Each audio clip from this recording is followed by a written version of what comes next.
You're in a little box. You're afraid. You have the fear of not knowing where your life is going to go. You're afraid of the unknown, afraid of not knowing what's going to happen. That's why you're in this box. Narrow. It's just narrow-minded, narrow everything. Because you're afraid.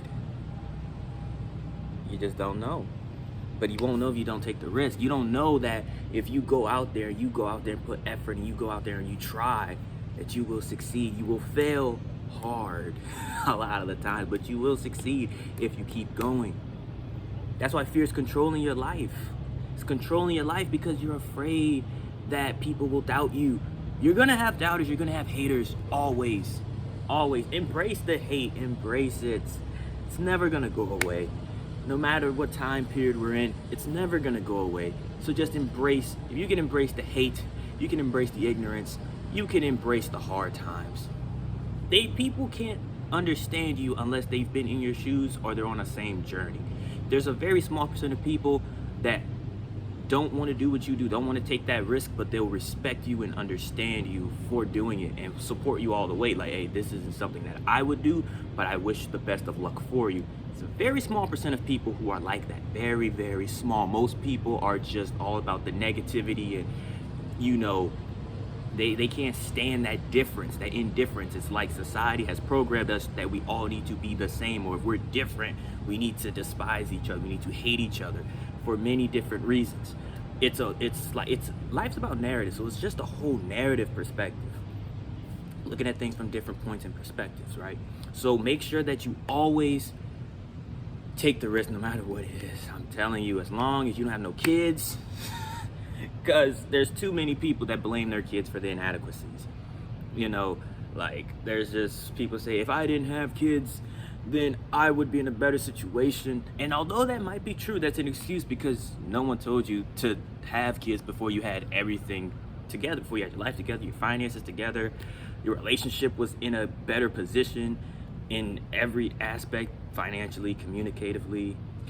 So it's like, no one told you to have those kids. Neither one of y'all as the partners should knew better. I'm pretty sure you did, but you still did anyway. And not the best, brightest idea of choices, but you learn from your choices, you learn from your mistakes, and it's a learning process. You have to learn. School has programmed us to literally be right all the time. Every class you take, high school, college, you go to college, or this, that, and the other, or even trade school, you know, community college, 4-year college, trade school, wherever.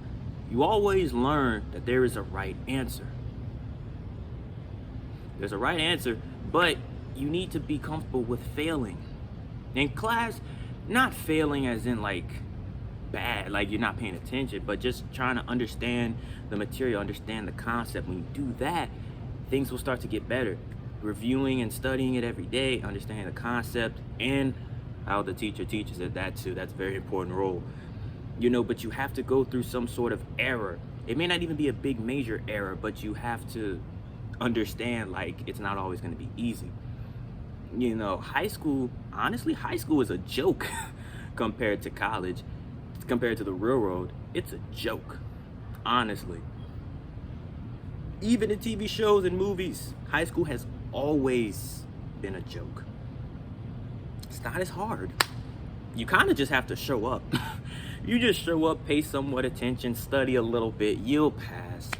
You try that same strategy post high school, in college, trade school, community college, or in life. Oh man, you've made a mistake. You've made a horrendous mistake. But you know, there's always people that are going to tell you when you're up. They're going to be people that say, oh, you're crazy for going after this. When you're down, people are going to be like, oh, why aren't you doing anything with yourself? So you're going to get the hate either way. So you might as well pick something that's going to benefit you and just go all out for it. Because what's the point, right? What's the point in even taking into consideration what other people think? As long as it's bettering you, that's what matters the most. Because what's more important? Self-love. Self-everything. You got to be a little selfish. And you have to be careful who you bring in along with this journey. When you're in that small, narrow box, it should only be for you to go after your goals. Not because you're hesitant, not because you want to be stationary, you want to just fit in, or you don't want to, you know, go out there and make a name for yourself. I'm always about making a name for myself. That's what I love to do. Right? Some people like to I get it. You want to stay to yourself. I like to stay to myself. But when I stay to myself, I'm reading, studying, peace, clearing my head. That's when I like to be by myself. But I like to be around people who have similar goals as me, similar mindset as me. That way I could build a good little group of people, maybe a community or connections, however you want to word it. And it's not as stressful. It's not much negativity going on. You know, you don't need that negativity. If there's any negative vibes, keep them away. You don't want that. You want to be able to be in your own control of your mind and your flow state, because that's what matters the most. Forget how everybody else is doing. It's cool to analyze. That's what I do. I see what everybody else is doing. I do the exact opposite. Society has always been that way and always will be that way, no matter how much we progress in society, not electronically, well, electronically, technology-wise. No matter how society moves forward, there's always going to be people who's going to be back. There's always going to be people who's doing the wrong things, the dumb things, nothing better in themselves. So you might as well just sit back, relax just a little bit. And I'm not going to say relax, because then y'all might get too comfortable. But sit back and analyze. That's what we're going to use. Analyze your surroundings. Oh, they're doing this. Not good, not good, not good. I see the outcome. You know what? Just do the opposite, man. There's only two sides to a coin. I made a video way earlier in the series about that. There's always two sides to a coin. You pick your side. There's good and bad. You see the bad, you do the good.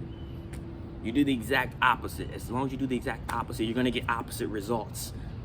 I'm telling you, you gotta look at it like that.